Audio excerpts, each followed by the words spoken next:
Bab 3058. Energi kematian masih ada. Dengan kata lain, dia sekarang terlihat tidak berbeda dari seorang kultivator biasa dan dia tidak akan dianggap sebagai eksistensi seperti orang mati yang masih hidup. Tetapi karena lapisan padat energi kematian di luar tubuhnya, aura yang dipancarkannya telah sangat berubah, sangat aneh.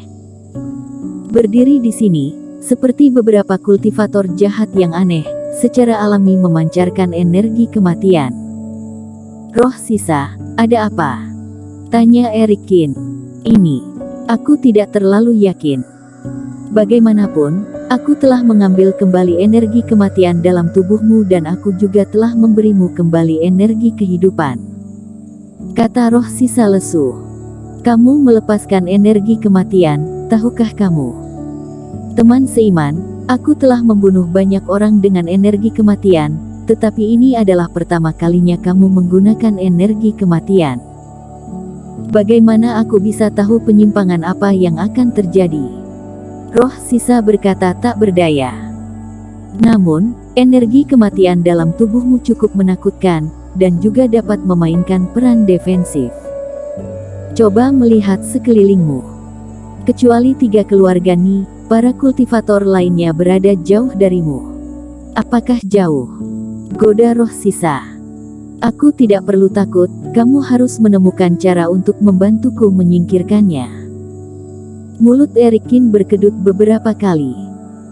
Meskipun rencananya berhasil, tetapi sekarang dia penuh dengan energi kematian, seperti ketua iblis yang kejam dan pembunuh, sama sekali tidak sesuai dengan gayanya sendiri.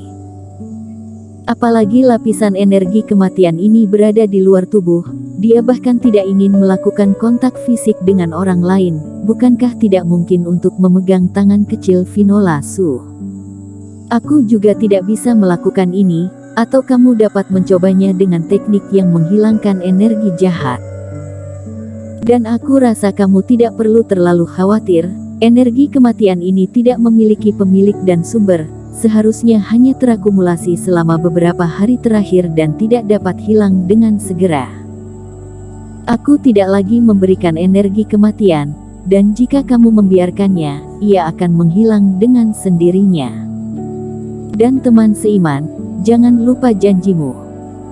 Setelah bertahan selama berhari-hari, roh sisa kelelahan, dan setelah meninggalkan kalimat terakhir, dia berhenti berbicara, seolah-olah dia sedang beristirahat.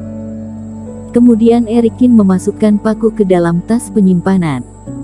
Menggelengkan kepalanya tanpa daya, dia tidak mengharapkan hal-hal menjadi seperti ini.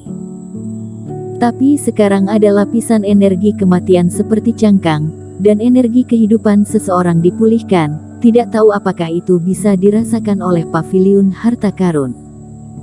Erikin, bagaimana perasaanmu? Keluarkan slip transmisi suara giok dan mulai transmisi suara dengan Finola Su. Finola Su memiliki pikiran yang fleksibel. Melihat tubuh Erikin yang masih kental dengan energi kematian, dia tidak langsung mengenalinya.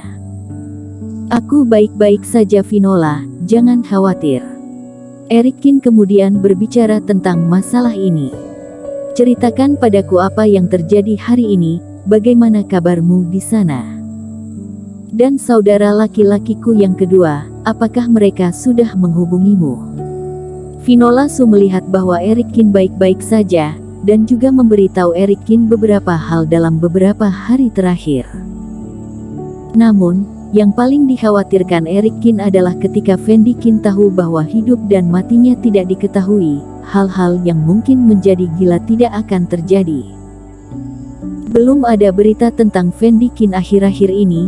Ketika Finola Su tiba di alun-alun beberapa hari yang lalu, dia tidak melihat di mana Fendikin berada. Aneh memang, karena di giok slip Erikin tidak ada transmisi suara dari Fendikin. Kakak kedua mengatakan sebelumnya bahwa dia akan menemukan rahasia kecil lainnya lalu berkeliaran, dan dia tidak akan berkeliaran ke titik di mana dia bahkan melewatkan bisnis utama dari wilayah rahasia di galaksi. Sebuah pikiran tertentu melintas di benaknya dan Erikin sedikit terdiam. Tapi hubunganmu dengan wanita cukup baik. Gadis suci bernama Queen Lee sepertinya sangat menyayangimu. Aku banyak bertanya tentangmu akhir-akhir ini. Dan Yunahan, aku dengar dia tidak tahu apakah kamu hidup atau mati, dan matanya bengkak karena menangis. Tapi kemudian, mendengar kata-kata samar Finola Su, dahi Eric Kin tiba-tiba berkeringat, dan semua pikiran yang mengganggu langsung dibuang. Ini hanya pertemanan, Finola, jangan salah paham. Eric Kin buru-buru tertawa. Ups, bagaimana dia bisa melupakan ini? Jika Yunahan hanya orang kepercayaan, Yunahan tidak akan mengatakan omong kosong, tapi Queen Lee, penyihir kecil, mungkin mengatakan sesuatu. Dan orang ini menebak identitasnya sebelumnya. Mungkinkah karena ini dia menemukan cara untuk menghubungi Finola Su? Eric Kin, kamu akan menjadi Kaisar Qin di masa depan. Sepertinya kamu khawatir aku akan kesepian di harem sendirian. Kamu ingin mencarikanku beberapa saudara perempuan yang baik, kan? Finola Su menyindir. Tidak, itu sama sekali bukan intinya. Finola, kamu terlalu berlebihan. Eric Kin terus tertawa datar. Tapi dunia dewa daratan berbeda dengan bintang biru. Kalau kamu benar-benar memiliki pemikiran ini, gadis-gadis ini memiliki karakter yang baik. Selama kamu dan aku memiliki hubungan dekat, aku tidak akan keberatan dengan ini. Finola, aku benar-benar tidak mengharapkannya. Eric Kin buru-buru menyangkalnya, tetapi hatinya tergerak. Apa maksud Finola Su? Mungkinkah dia mengisyaratkan pada dirinya sendiri bahwa dia bersedia menerima wanita lain? Tetapi sulit untuk menebak pikiran gadis itu, dan dia tidak memiliki pikiran ini, jadi jangan pikirkan itu. Finola, karena kamu tidak ada hubungannya, maka tidak apa-apa. Aku baik-baik saja sekarang, napasku terdistorsi oleh energi kematian, jadi aku tidak akan mengungkapkan identitasku. Aku pikir kamu dan aku tidak mengenali satu sama lain dulu, tapi mungkin akan berguna nanti. Melihat topiknya semakin bengkok, Eric Kin dengan cepat berbalik dan mulai berbicara tentang hal serius. Bagaimana dengan Ye Zun dan yang lainnya?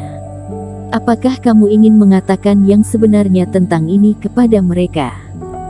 Karena mereka telah menerima hasil hidup dan matiku, jangan membicarakannya, tunggu dan lihat.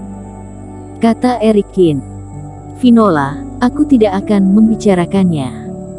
Keduanya mentransmisikan suara untuk beberapa saat dan tiba-tiba merasakan tatapan tajam yang jatuh pada mereka. Ekspresi Eric Kin berubah, dia mengakhiri transmisi suara, lalu melihat ke satu sisi. Di sana, kerumunan itu berpisah, seorang pria muda yang tinggi dan kurus, menatap dirinya sendiri, lalu berjalan perlahan. Saat pemuda itu berjalan ke sisi Eric Kin, mata banyak kultivator di sekitarnya juga terpengaruh. Apakah kamu yang membunuh saudaraku? Mata pemuda itu cekung, dan dia memiliki hidung bengkok, dan dia terlihat sangat jahat. Basis kultivasi hanya pada tahap awal alam fase penilaian, tetapi aura yang memancar dari tubuhnya sangat kental. Pada saat ini, dia menatap Eric Kin, ekspresinya penuh ketidakpedulian. Ini aku, kata Eric Kin acuh tak acuh. Bagus sekali, kamu tidak menyangkalnya, tapi biarkan aku memperhatikanmu. Pria muda itu tiba-tiba tersenyum, dan napas di tubuhnya tiba-tiba menghilang. Sepertinya, kamu tahu siapa aku. Kamal Cui, kata Eric Kin. Pada hari-hari awal fase penilaian tahap awal, mereka yang memiliki fluktuasi aura seperti itu harus ada dalam daftar galaksi, dan itu adalah saudara tertua Penil Cui. Aku tidak tahu apa nama teman seiman. Tanya Kamal Cui. Eric Kin. Teman seiman Kin, apakah kamu tertarik, duduk dan mengobrol? Kamal Cui semakin tersenyum. Meskipun alun-alun diaspal dengan batu safir, tidak ada meja dan kursi. Namun, Kamal Cui membalik telapak tangannya lalu mengeluarkan meja batu dan dua bangku batu. Dia duduk di salah satu ujung dulu, lalu menyerahkan dan meminta Erik Kin untuk duduk. Dia bahkan mengeluarkan sepanci teh spiritual dan merebusnya. Ekspresi Erik Kin berubah, dia menatap Kamal Cui dalam-dalam. Dia membunuh adik laki-laki pihak lain sendiri. Kamal Cui ini datang untuk membalas dendam, tetapi dia masih dengan lembut mengundang dirinya untuk minum teh. Namun, Erik Kin tidak punya alasan untuk takut dengan tindakan Kamal Cui. Duduk dengan tenang, dia juga mengambil cangkir teh dan mengocoknya dengan lembut, ingin melihat trik apa yang dimainkan Kamal Cui. Bersambung.